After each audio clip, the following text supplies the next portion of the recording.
Bonjour à tous. Dans mes 4 vérités ce matin, je reçois l'ambassadeur Koné Boubacar, porte-parole du Front populaire ivoirien. Excellence, bonjour et merci de nous faire l'honneur de votre présence sur notre plateau. Merci, bonjour à vous et merci pour l'honneur que vous me faites de vous recevoir dans vos studios. Merci. La fête de la liberté, il y a quelques jours, a été un triomphe populaire. Oui, effectivement, c'était un moment test, un moment important pour nous. Nous avions mis les moyens humains en œuvre pour que le soutien des Ivoiriens à la cause du président Gbagbo soit démontré de la façon la plus spectaculaire possible. Et je pense que sur ce point, il n'y a rien à redire. Alors, il y aura la fête de la liberté, une autre fête de la liberté dans quelques jours. On assisterait peut-être à une compétition ou il n'y aura pas match? Oh, je pense que c'est prétentieux de la part des organisateurs de ce deuxième soi-disant rassemblement de parler de compétition. En tout état de cause, laissons l'avenir venir et on jugera. Un collectif de 10 ONG nationales et internationales a adressé une lettre ouverte au président Ouattara pour plus de justice pour l'ensemble des victimes de la crise post-électorale. Pensez-vous on va dire, à 2 ans de la prochaine présidentielle, cette piqûre de rappel était importante? Merci. Je voudrais déjà me féliciter ces ONG-là de nous rejoindre dans le combat qui a été toujours le nôtre, c'est-à-dire celui de dénoncer les atrocités et les meurtres en masse qui ont été commis à l'occasion de la guerre post-électorale. Je voudrais dire que la sortie de ces ONG-là vient corroborer le fait que notre action porte. Parce que ces ONG-là ont dit tout ce que nous étions en train de dire depuis de longues années. Et donc, c'est un bon départ. Ce ne sera pas suffisant pour faire reculer M. Ouattara. Il en faudra bien plus. Mais c'est déjà un très bon départ que nous soyons tous en phase. Alors, le collectif insiste également sur la situation des victimes de Djouekoué. Djouekoué qui fut l'épicentre des tueries pendant la crise post-électorale. Et en même temps, ces 10 ONG ne voudraient pas que le président de la République prenne une loi d'amnistie, voilà, pour tout le monde, tous les auteurs présumés de ces graves crises. Pensez-vous qu'une loi d'amnistie, ce serait quand même bien pour avancer sur le chemin de la démocratie, non? Écoutez, l'idéal aurait été que cette loi d'amnistie se prenne sans arrière-pensée. Malheureusement, nous savons très bien, en tout cas la majorité des Ivoiriens avec nous, que M. Ouattara a envie d'amnistier ses propres criminels et il en profite pour dire qu'il va amnistier tout le monde. Nous avons pendant longtemps demandé des procès équitables. Si ces procès-là avaient eu lieu, je pense qu'on n'en serait pas là. Aujourd'hui, de notre point de vue, il faut accélérer les procédures pour qu'à la fin des procès, qui doivent avoir lieu dans un délai raisonnable, on puisse avoir une meilleure lecture des faits. Des gens qui n'ont pas eu le courage de poursuivre, je ne vois pas comment il veut, par une alchimie dont lui seul détient le secret, les amnistier. Alors, le président Gbagbo, à l'époque également, avait pris une loi d'amnistie. Mais cela n'a pas évité la guerre que la Côte d'Ivoire a connue après. Malheureusement, non, parce que les intentions, le plan était de longue durée et donc c'était pas aisé de faire arrêter le processus. Le président Gbagbo, le sachant, a quand même fait sa part en prenant cette loi d'amnistie. Alors aujourd'hui, et si, à tout hasard, en prenant cette loi d'amnistie, cela permettait la libération de Madame Simone Gbagbo, ce serait quand même un bon début, non? Oui, ce serait le début de la justice, mais ça ne serait pas le tout. Oui, nous n'allons pas bouder notre plaisir d'accueillir non seulement la première dame, mais tous les autres de nos camarades dont on parle un peu moins. Mais nous serons heureux de les accueillir.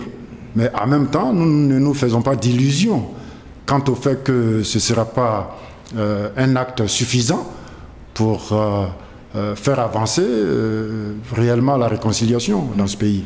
Alors, la libération du président Laurent Gbagbo, c'est le combat du FPI.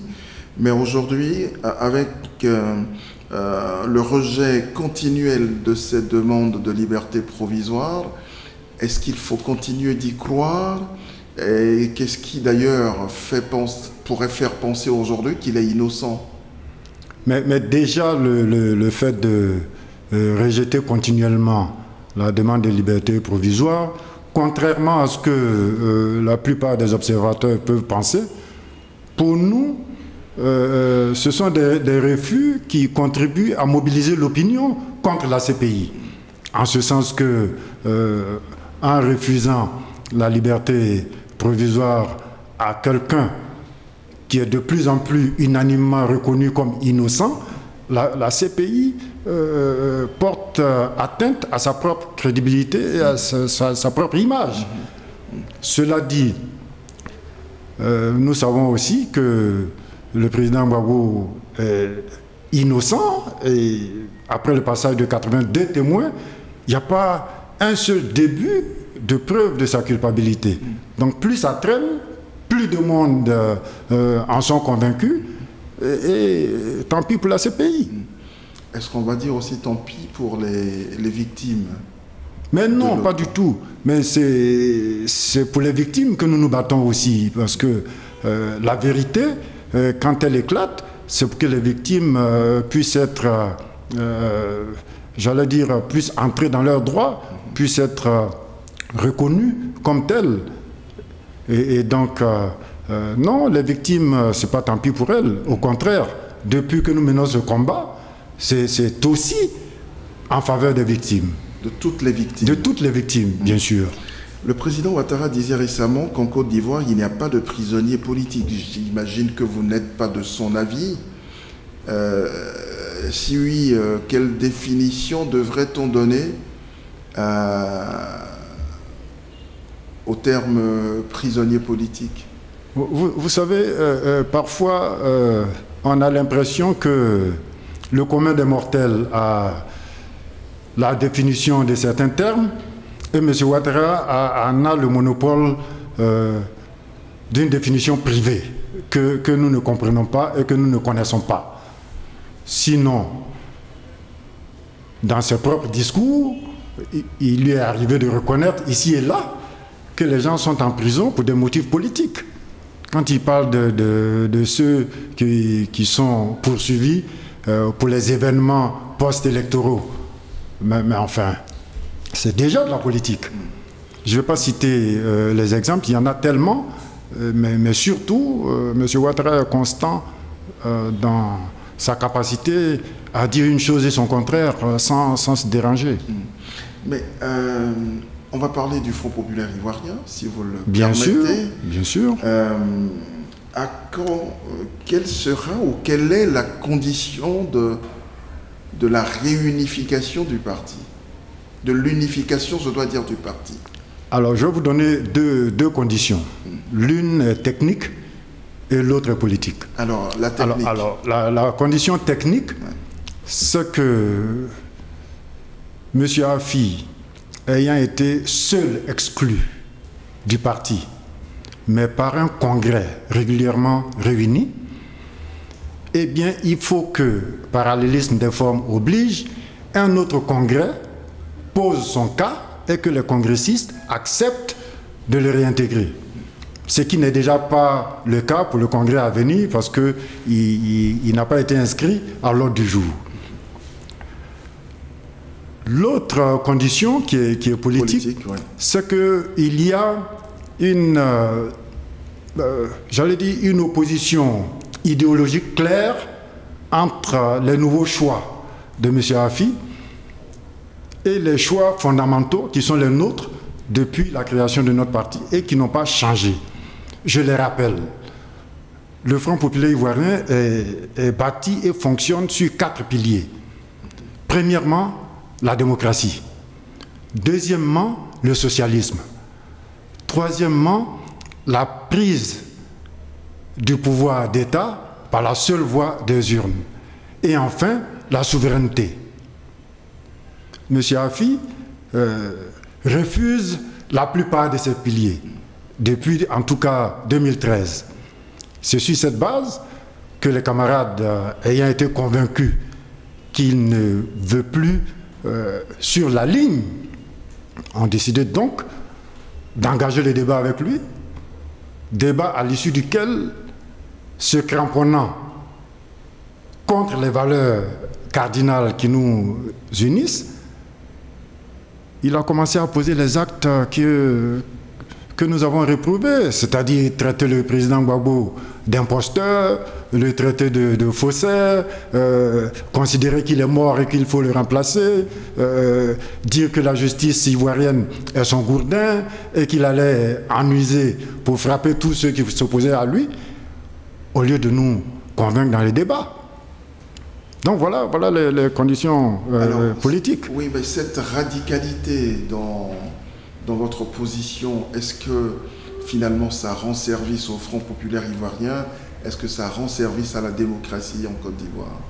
Alors, radicalité, je vais plutôt inverser le terme pour dire que M. Afi a voulu être radical vis-à-vis de la majorité du parti.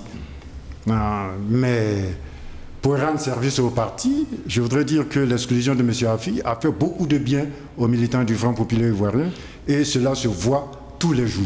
Et lui, il pense que l'unité du parti, c'est pour bientôt, parce qu'en réalité, ceux qui sont contre cette unité du parti, ce n'est qu'un tout petit noyau d'irréductibles.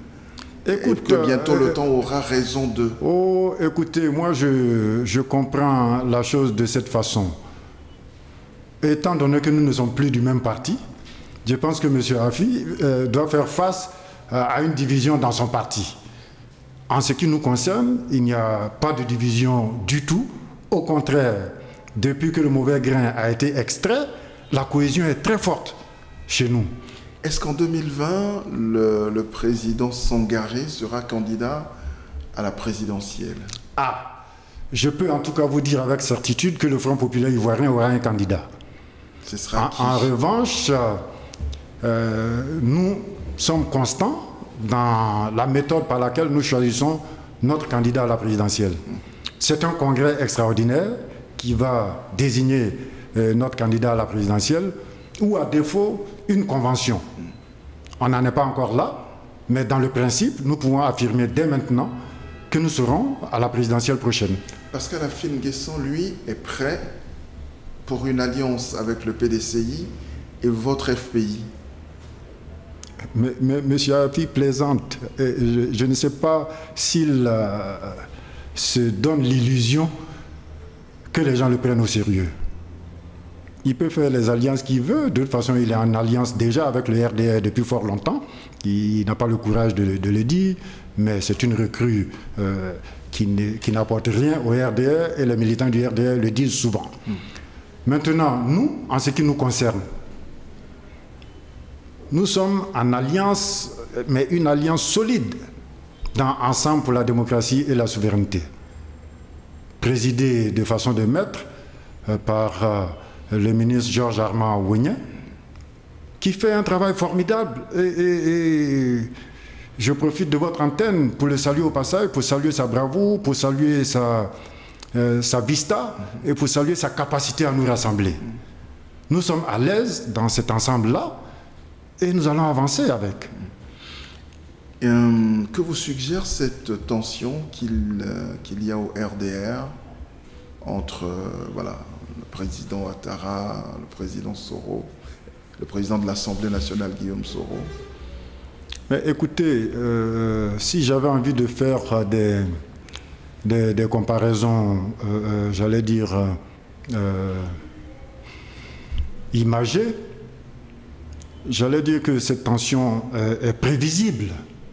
Elle est prévisible parce que quand on prend l'époque des grands westerns, vous savez, c'est à l'occasion du partage du butin qu'il y a beaucoup de morts.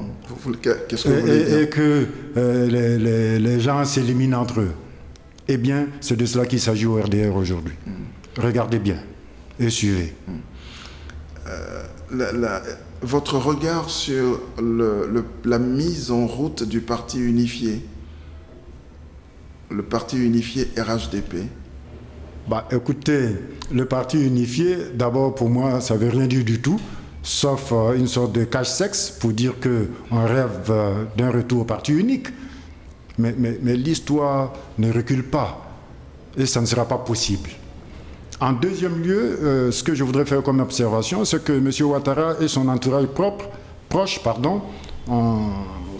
sont convaincus du recul réel de leur image dans l'opinion. Ils savent également, statistiques à l'appui, qu'ils ne peuvent pas gagner une élection en Côte d'Ivoire ici, n'ayant déjà pas pu gagner quand ils étaient à l'apogée, au sommet de leur art. Et donc, ils cherchent des artifices pour faire croire que, ils ont rassemblé une coalition capable de surmonter ce handicap. Ce qui est peine perdue parce qu'ils prennent de l'eau de toutes parts. Toute dernière préoccupation, si vous le permettez, la CEI, comment on arrive à la réformer aujourd'hui? Le pouvoir pratiquement n'en veut pas. Mais la CEI, que le pouvoir le veuille ou pas, sera réformée. C'est une question de temps. Vous savez, rien n'est figé et rien n'est immuable. Monsieur Youssouf Bakayoko, pour dire que le poisson pourrit toujours par la tête, aucun citoyen sérieux de ce pays ne le prend au sérieux, désormais. Sauf à le considérer comme celui par qui tous les crimes sont arrivés. Ensuite, la structure elle-même, pour être crédible, il faut d'abord que s'applique l'arrêt de la Cour africaine des droits de l'homme et des peuples. C'est ce qui pose problème. Qui dit que cette CEI-là est illégale, déséquilibrée et incapable de faire face aux standards internationaux. À partir de là, je pense que la messe est dite. Mais comme en face, il y a des résistances, eh bien, ce sera au peuple de Côte d'Ivoire de nous rejoindre dans le combat pour faire reculer M. Ouattara. Il ne reculera pas de lui-même. Je vous remercie. Merci et très bonne journée. Merci à vous. Je suis à votre disposition.